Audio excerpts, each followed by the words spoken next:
So people are usually pretty shocked when I tell them I fractured my spine before, and they're even more shocked when I tell them I've actually fractured it twice, and it was because of mistakes I made when rehabbing it the first time. But now with the things I'm about to share with you in this video, my lower back is actually one of the strongest parts of my body. But yeah, today I'm just going to share with you some things I wish I knew when I heard it the first time, and at the end of the video I'm going to give you a full guide or a full protocol on what to do if you did mess up your back. I promise you the things I'm about to share with you in this video will make it better. So the first point is when I first hurt my back and they sent me to physical therapy, they had me do like really easy Instagram model exercises that are designed for old ladies trying to be able to walk again. Which is great if you're an old lady, but I was a football player at the time, and after I was done doing these super easy exercises, they just sent me straight back into football where like I'm basically getting into a car crash with people 50 to 100 pounds heavier than me. My friend Murad just had a similar experience. He hurt his back wrestling, and when he went to physical therapy, they were like doing exercises that are just super easy where, he's just lifting up his leg and, they're helping him lift up the leg. So it's like they're doing the work for him. And then they expect him to go straight back into wrestling, or, in your case, it might be lacrosse or MMA or boxing. My point is that you just need proper exercises that's going to prepare you for the tasks that you're going to have to do. So yeah, in the next slide, I'm just going to share with you some exercises that will better prepare you for the stuff that you're gonna have to do. Hence why I put a knight about to enter a castle. Like, you can't prepare to kill a dragon by killing a bunch of chickens. Anyways, yeah, you get my point. So a big reason why I hurt my back was because my core was weak. I forgot if it was Faraz Zahabi or Dr. Stuart McGill who said it, but someone said your back is like a bridge and your core is like the cables that support it. Also, they say the power comes from your core, which is kind of true in a sense, but when you're throwing a punch, the power comes from your hips, your legs, and your lower body, and then the power is sent through your core into your upper body and then into your fist, into the punch. So your core is like super important if you're sprinting or punching or doing athletic movements, because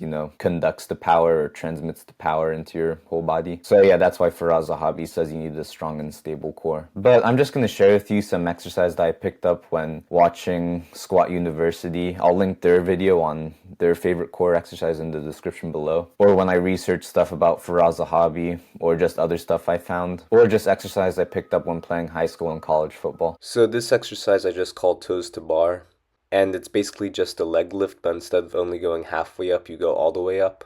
And I feel like by doing that, you work out your lower abs a lot more, and also you just get more blood flow into your lower back when you do it. It always feels really good when I do this exercise if I hurt my back, because since I'm hanging, it helps decompress my spine a little bit. So yeah, give this one a try. Next is single side farmer's carries. This one is good at stabilizing your core because the kettlebell wants to pull your body down to the ground, but it's up to your core to make sure you keep upright. And you're doing it all while walking, so yeah, it's just a great exercise. Also, since you're carrying a kettlebell, you get a little bit of forearm and grip strength in there too, so yeah, this is great too. And if you don't have space to do the farmer's carry, you could literally just do it in place and do something called the kettlebell march. This exercise I got from Squat University, and if you watch their video that I'm gonna link in the description, you'll see it in that video too. Now, this exercise is a variation of a kettlebell scoot. I learned about this exercise from looking at a Chinese Olympic lifter, and he would do this all the time. I forgot his name, but he would do it with both feet on the ground. And that way is good too, but I like doing it the way I saw Michael Chandler do it, where you lift the opposite foot up when you pull, just to stabilize your core even more. Now here's the same exercise, just filmed at a different angle now. This is the first time I've seen myself do it. So now looking at it, my back could actually be a little bit more straight. But even when I'm doing it like this, I still feel it in my core very well. Next is a band twist. I learned this from a boxing coach I have, and he got it from a YouTube channel called Boxing Science, which is another great channel. I'll put that in the description below too. But in this, you just pull your arms from one side to another while keeping your body straight.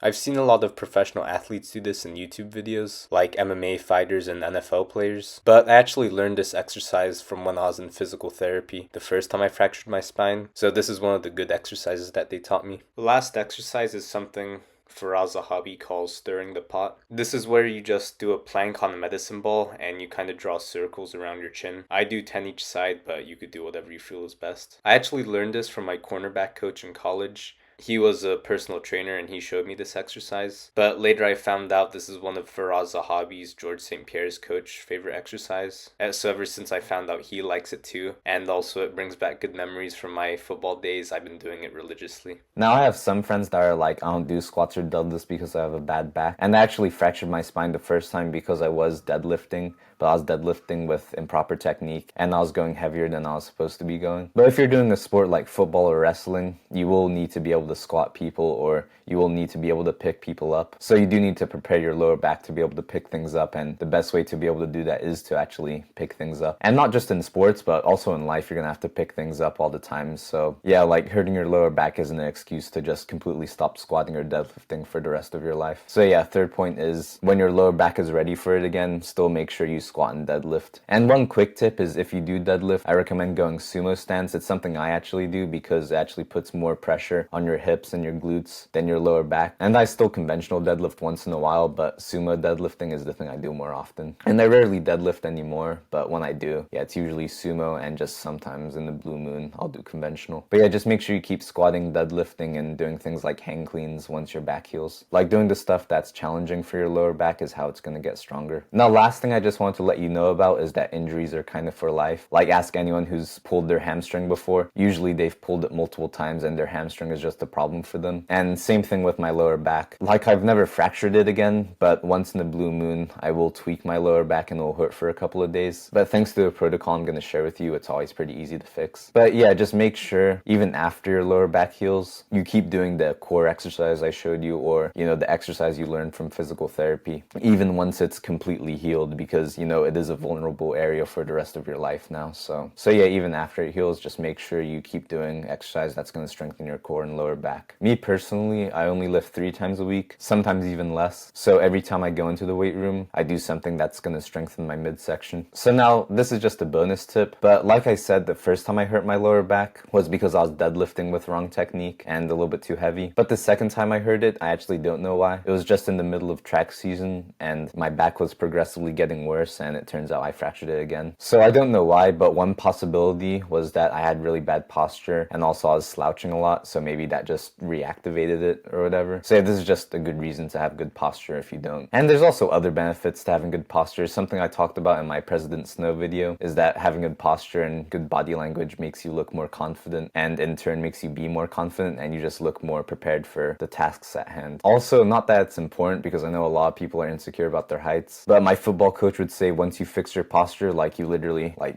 grow 2 inches, like the easiest 2 inches you'll ever have in your life. Alright, so now I'm just gonna give you like a full protocol on what to do if you do hurt your back. Again, I'll put this in the description below also. So step 1 is, yeah, you hurt your lower back, like all good, you know, it's better to focus on the things you can control now. But step 2 is the recovery period. So during this time, you're probably not supposed to move or do anything that's gonna hurt your lower back even more. Like you do need to let it rest for a little bit. So there's 2 things that you need to do is make sure you get good quality and quantity of sleep. I actually have 2 videos on sleep on this channel that I'll put in the link in the description below also. And out of all the videos on this channel, they didn't really get many views, but in my opinion, these are 2 of the most important videos because like your sleep kind of is where your body does all the recovering and where it actually gets stronger. You know, during practice, your body actually gets weaker, but during sleep is when it actually grows. I also made a pamphlet on sleep that you could just like put next to your bed and, you know, follow everything on it. That hopefully I'll be able to link in the description below. But yeah, I'm gonna put it on my wall just to remind me of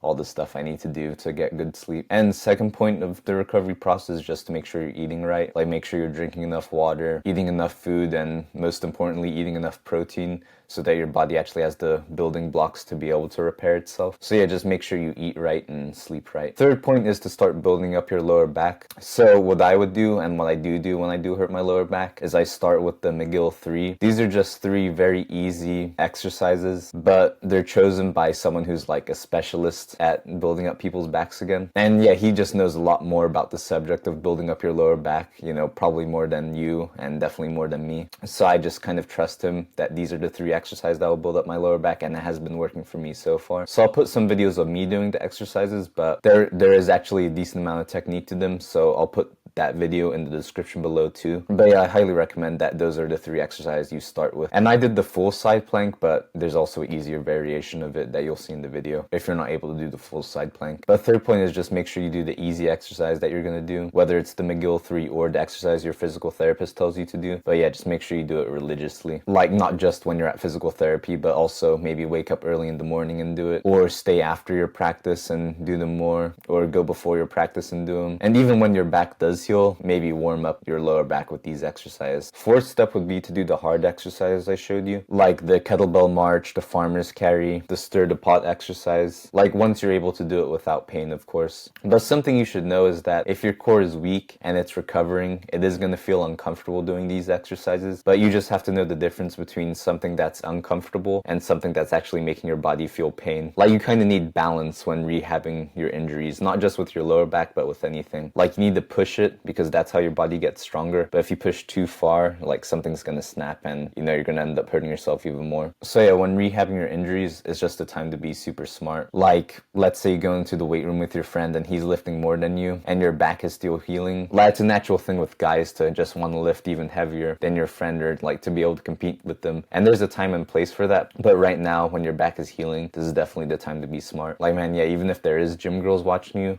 you still got to be smart or else it's going to set you back even more. But once you're able to do the advanced core exercise I showed you, I would then ease back into your sport, which is step 5. Like right now I'm training Muay Thai and a little bit of grappling. So that's when I would maybe start shadow boxing again or go back into the jiu-jitsu classes, but I'd only do drilling. I wouldn't go live sparring. Or when I was playing football, this is when I'd start doing my backpedaling drills or my footwork drills. But I wouldn't go straight back into one-on-ones or live period right away. I'd like build myself back into it. And even when I first start easing myself back into it, I wouldn't go like 100% right away. I'd go like 50%, then 75%, then 100%. And same thing if I was doing wrestling drills. But the 6th and final step is, yeah, once you're able to do all of that, yeah, head back into, sparring or, actually tackling people and doing things like proper squats and deadlifts and hang cleans. And even in the 6th step, I would still start off like if I'm wrestling and someone's getting a takedown, and if I go 100% to try and defend it, maybe I won't get taken down. But yeah, like even certain times if I'm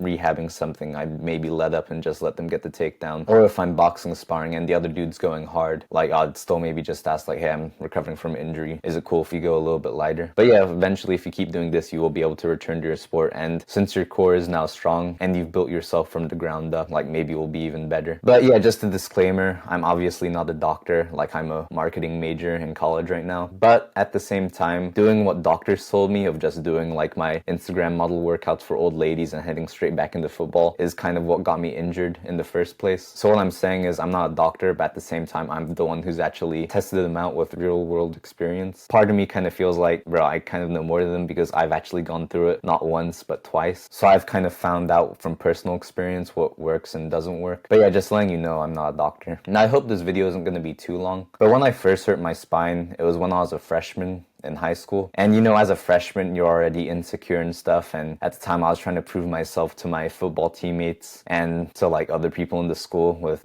sports, because, that's what we do in America. Like your status in high school is kind of based off how good you are at sports. So yeah, when I hurt my spine and I wasn't able to play football, I was actually like really, really down on myself. And you could imagine how I felt when I heard it the second time. I heard it the second time like sophomore year. So yeah, for 2 years in a row, I was just the dude that's always injured. I also had other injuries between the 2 fractured spines. So yeah, not just my football teammates would see me as that, but also other people throughout the school. And it just really messed with my self-image. But like most people who've had bad things happen to them, like businessmen who went bankrupt, they usually end up saying like it was the best thing that's ever happened to them. That was actually one chapter in Ryan Holiday's book, The Daily Stoic. It was something like, it's funny how it works out because, usually when good stuff happens to people, like they win the lottery, it ends up being like really bad for them because they end up going bankrupt, and vice versa. Like when someone ends up going bankrupt, they end up building up their business better than it ever was. And that's exactly how it worked out for me. Like because I hurt my spine twice and had other injuries, it's the reason why I enjoy lifting weights so much today. And because I started lifting weights so much and started training so hard, I ended up getting a starting spot on my football team. It was only temporarily, but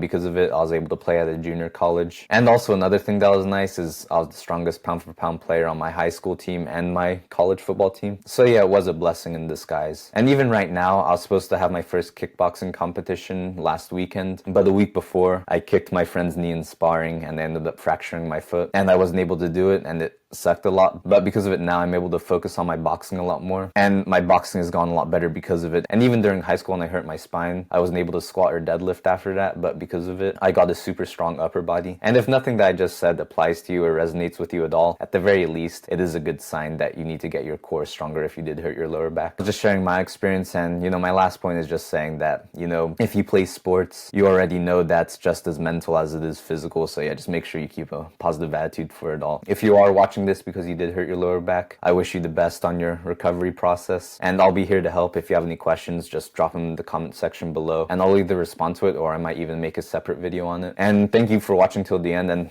thank you for clicking on this video and trusting me to help you rebuild your back. Like, I'm actually injured right now too with my foot, so let's build ourselves back up together. But if this was helpful, make sure to leave a like or a comment, and subscribe if you want to be a part of this channel. And here's another video you might find helpful. It's about like good beginner exercise to do that you could do and you won't get hurt if you do them with wrong technique. But thank you for watching, and I'll see you in the next video.